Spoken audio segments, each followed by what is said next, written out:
किसान के खेत में छुपकर बैठे हुए कौवा और कौवी मजे मजे से मकई के भुट्टे खा रहे थे। गौरी, किसान पर भी नजर रखना, ऐसा ना हो कि किसान पकड़ ले और हमें पेड़ से उल्टा लटका दे।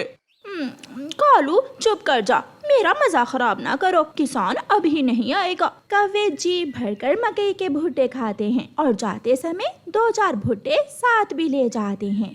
कौवी और कौवा जा रहे थे कि कबूतर उनके पास मकई के भुट्टे देकर पीछे आ जाता है। यार कौवे, मैं बहुत भूखा हूँ, एक मकई का भुट्टा मुझे भी दे दो। इससे पहले कालू कौवा कुछ बोलता, उसकी पत्नी गोरी कौवी बोलती है, ये भुट्टे हम बहुत मुश्किल से लाए हैं, चोरी करना आसान काम नहीं है, चल चल भाग यहाँ से, बड़ा आया मकई के भुट्टे खाने वाला। जिस दिन पकड़े गए तो कोई तुम्हारी मदद नहीं करेगा, चोरी का माल खाते हो, तुम ही खाओ, मैं नहीं खाऊंगा चोरी के भुट्टे। कबूतर वहाँ से चला जाता है। गोरी कौवी और कालू कौवा अपने घर पहुँच जाते हैं। मकई के भुट्टे, मम्मा मुझे बहुत पसंद है मकई के भुट्टे, खा ले मेरा बेटा जी भर कर खाए। गोरी एक मकई का भुट्टा अपने जग्गू बेटे को दे देती है। कालू जी, एक मकई का भुट्टा मैं अपनी माँ के लिए ले जाऊँ, मेरी माँ भी खा लेगी। जो घर में होता है ले जाती हो अपनी माँ के लिए, जाओ ले जाओ।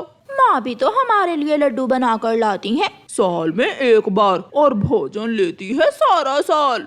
गौरी मकई का भुट्टा लेकर अपनी माँ के पास चली जाती है। गौरी बेटी, ध्यान से चोरी किया करो, इंसान बहुत जालिम होता है, तुम्हारे पिताजी को इंसान ने ही बंदूक की गोली से मारा था। माँ आप चिंता न करें, आपकी बेटी और दामाद कालू जी बहुत समझदार चोर हैं। हम छुप कर खेत में बैठ जाते हैं और किसान की नजर से ओझल ही रहते हैं। फिर गौरी की माँ मकई का भुट्टा आग पर भूनती है। माँ, भुना हुआ मकई का भुट्टा तो बहुत स्वादिष्ट है, इसका स्वाद तो अलग ही है, कल से मैं और कालू भी मकई भून कर ही खाया करेंगे।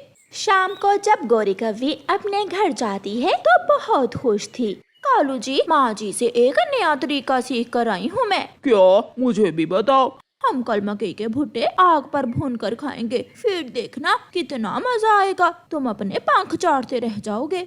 सुबह हो जाती है। कौवा और कौवी हर रोज की तरह अपने घर से चोरी करने जाते हैं। सामने चिड़िया बहुत तेजी से उड़ती हुई आ रही थी। कौवे और कौवी, नाना उस तरफ न जाना, आज वहाँ किसान ने एक तोते को गोली मारकर जान से ही मार दिया है। वो तोता था, कौवा नहीं था। छोटी चिड़िया, हमारी चिंता न करो, हम अपना काम करना अच्छे से जानते हैं, जिस दिन जान से जाओगे फिर पता चलेगा। कौवा और कौवी वहाँ से उड़ जाते हैं और किसान के खेत में चले जाते हैं। कौवा और कौवी किसान के खेत से मकई के भुट्टे तोड़ते हैं और खेत की दूसरी तरफ बैठ जाते हैं। कालू जी, मैं छिलके उतारती हूँ और तुम लकड़ियाँ इकट्ठी करो, आज तो मकई के भुट्टे भून कर ही खाएंगे। जल्दी करो गौरी, ऐसा ना हो कि किसान आ जाए।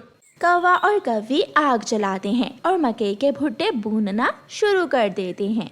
मेरे खेत से ये धुआं क्यों निकल रहा है? किसान आग का धुआं दूर से ही देख लेता है और खेत की तरफ भागता है। तो ये काले कौवे हैं जो मेरी मकई चोरी करके मेरे ही खेत में भून कर खाते हैं।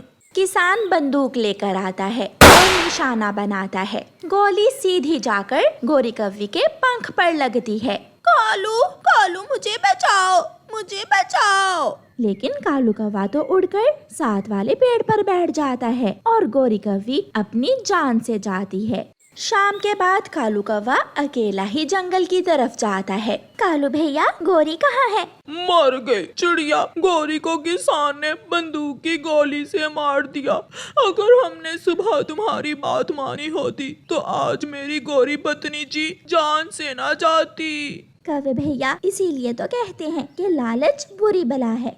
चिड़िया का छोटा सा बच्चा था। जब बच्चे छोटे हों तो एक माँ को बच्चे को संभालना होता है और घर के कामकाज भी करने होते हैं। चिड़िया का बच्चा बहुत रोए जा रहा था। चुप कर जा मेरे बच्चे, मैंने अभी दाना लेने भी जाना है, चुप कर जा मेरे बच्चे। बहुत मुश्किल से चिड़िया अपने बच्चे को चुप करवाकर अभी घर से निकली ही थी कि बच्चा फिर से उठ जाता है और रोने लगता है।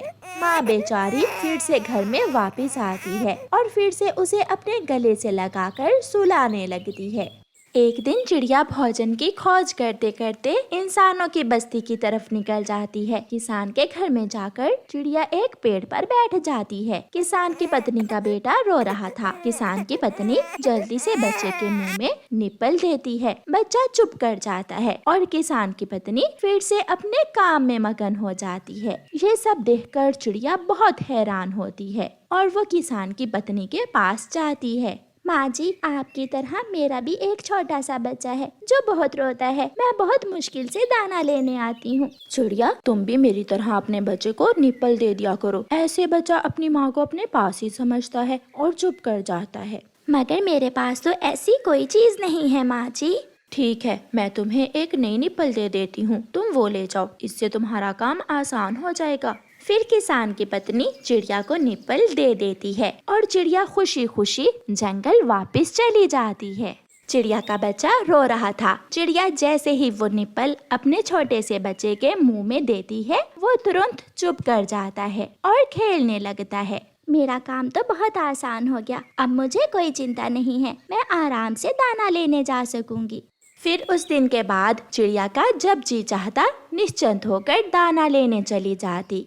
चिड़िया चिड़िया, मेरा जग्गू तो मुझे 1 मिनट के लिए भी कहीं जाने नहीं देता, तुम कैसे भोजन लेने आ जाती हो? चिड़िया गोरी कव्वी को निप्पल के बारे में बताती है। जब से मुझे किसान की पत्नी ने वो निप्पल दी है, तब से मुझे कोई चिंता नहीं है। मैं अपने बच्चे के मुंह में वो निप्पल देकर आराम से दाना लेने आ जाती हूँ। गोरी बहुत हैरान होती है। कालू, जैसे भी हो मुझे वो निप्पल चुरा कर ला कर दो, मैं भी तो देखूं उसमें क्या ऐसा जादू है जो बच्चे को चुप करवा देती है। मैंने अभी चिड़िया को नदी की तरफ जाता हुआ देखा है, मैं अभी चिड़िया के घर जाता हूँ।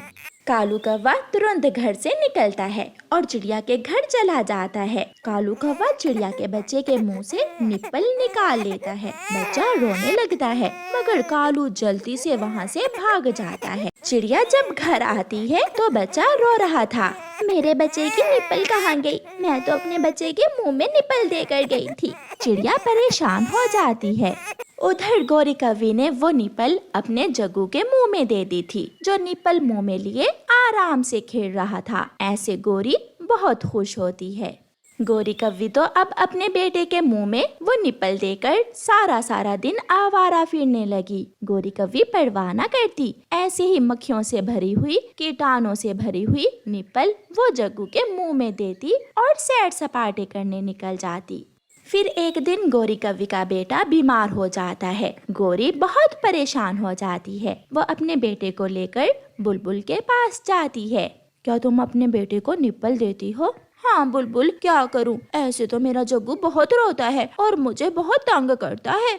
इसलिए तो तुम्हारा बेटा बीमार हो गया है, क्योंकि तुम सफाई का ख्याल नहीं रखती हो। गंदी और कीटाणु वाली निप्पल तुम ऐसे ही अपने बेटे के मुंह में दे देती हो।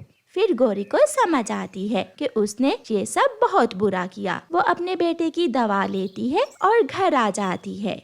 दूसरे दिन जब चिड़िया गोरी कव्वी के घर के पास से गुजरती है, तो वही निप्पल गोरी के घर की छत पर पड़ी थी। चिड़िया ये देखकर गोरी के पास जाती है।